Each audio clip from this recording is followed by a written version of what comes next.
Change to fight with ghostly might. Supernatural! Behold the supernaturals, ghostly warriors that change to fight when they're hit with light, because each has an amazing hologram, an eerie hologram you control with a turn of your hand. Turn them into the light and watch them change into even more powerful creatures. Change to fight with ghostly might. How did a toy line built around glowing holograms and ghostly warriors become one of the strangest experiments of the 1980s and then disappear almost immediately? In the mid-1980s, the toy aisle was a battlefield. He-Man, Transformers, and G.I. Joe dominated everything. These weren't just toy lines anymore, they were giant multimedia franchises powered by cartoons, comics, commercials, and endless merchandise. Every company wanted the next big hit because a successful toy line could make millions of dollars and define an entire generation of childhood. But by 1987, competition had become brutal. It wasn't enough to release good action figures anymore. A toy line needed a gimmick, something kids had never seen before. And that's exactly what Tonka tried to create with Supernaturals. Now, instead of focusing on robots, muscles, or military weapons, the company built an entire franchise around holograms, ghosts, and supernatural warriors trapped between two worlds. And for a brief moment, the line looked like it had real potential. The figures stood out instantly, the holograms looked futuristic, and the dark fantasy atmosphere felt completely different from most competitors on shelves. But almost as quickly as they appeared, they vanished. The toy line lasted barely a year. And today, many people barely remember it even existed. So what happened? Right, to understand the rise of supernaturals, it helps to understand the environment they entered. The 1980s toy industry was exploding thanks to one major change. After regulations surrounding children's television loosened in the early parts of the decade, toy companies realized that they could essentially create animated advertisements disguised as cartoons. And that discovery changed everything. Suddenly, toy lines became entire universes. Kids didn't just buy action figures anymore, they watched their stories every afternoon after school. And that strategy transformed brands like Masters of the Universe and Transformers into cultural phenomena.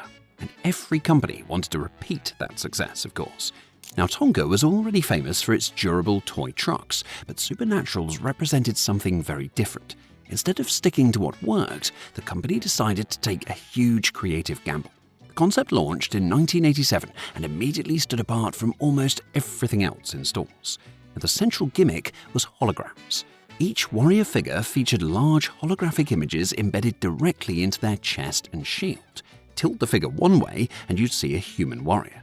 Tilt it another and the image transformed into a ghostly spirit animal or supernatural form.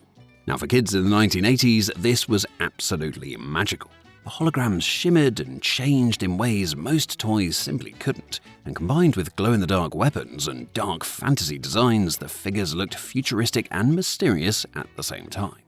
Now, Tonka also created an entire mythology around the line.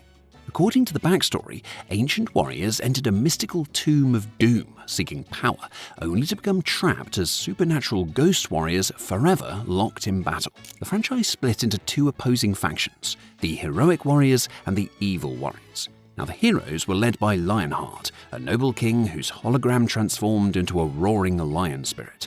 Supernatural! The villains followed Skull, a terrifying pirate-like skeleton warrior, and other characters included Eagle Eye, Thunderbolt, Bernhardt, and Snakebite. And the names were exaggerated in the most wonderfully 1980s way possible. And visually, the toys looked absolutely incredible. And even the packaging stood out. The dark backgrounds and eerie atmosphere made the figures appear like they were emerging from another world entirely. So Tonka expanded the line with smaller figures called Ghostlings, vehicles, and a large playset known as the Tomb of Doom. Everything about the launch suggested the company believed this could become a major franchise. And to be honest, for a brief moment, it actually looked pretty promising. The official reveal at the 1987 New York Toy Show drew major attention thanks to massive holographic displays promoting the line. Retailers noticed immediately because the toys looked unlike anything else around them. And the timing also helped. The late 1980s were filled with toy companies experimenting with visual gimmicks and strange concepts. Holograms felt futuristic, and kids were fascinated by anything that seemed technologically advanced. But underneath all that excitement, there were major problems building almost immediately.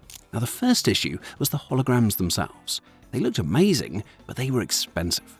Manufacturing high-quality holograms cost significantly more than producing standard action figures, and that increased cost was passed directly to consumers, making Supernaturals more expensive than many competing toy lines. And in a crowded market, price mattered.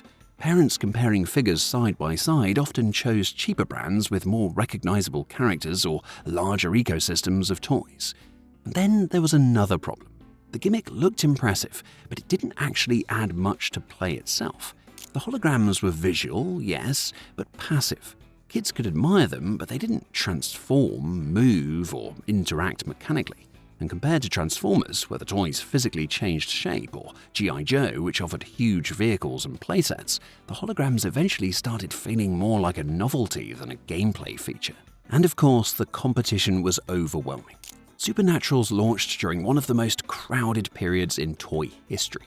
He-Man still had a strong brand recognition. Transformers and G.I. Joe dominated shelves. Teenage Mutant Ninja Turtles were about to explode into a phenomenon. And even worse, Supernaturals faced direct competition from another hologram-based line, Visionaries, Knights of the Magical Light. But unlike Supernaturals, Visionaries had something critically important, a cartoon. And that difference became devastating. Because one of the biggest problems Supernaturals faced was the lack of media support. And while competitors built massive audiences through daily television exposure, Supernaturals had no major cartoon series in the United States. And that absence hurt badly. The toys had lore, but most of it existed only inside packaging and small mini-comics included with the figures. Without a cartoon constantly reinforcing the characters and world, kids had a harder time emotionally connecting with the franchise. And in the 1980s, emotional connection was absolutely everything. So the companies dominating the market weren't just selling toys, they were selling stories. And without that storyline engine, Supernaturals struggled to stay relevant. There were rumors of animated specials and larger multimedia plans, but none of them materialized in a meaningful way. The line started losing momentum almost immediately. Sales disappointed, retailers reduced orders, and Tonka realized the franchise wasn't becoming the breakout hit they needed. So the company moved fast.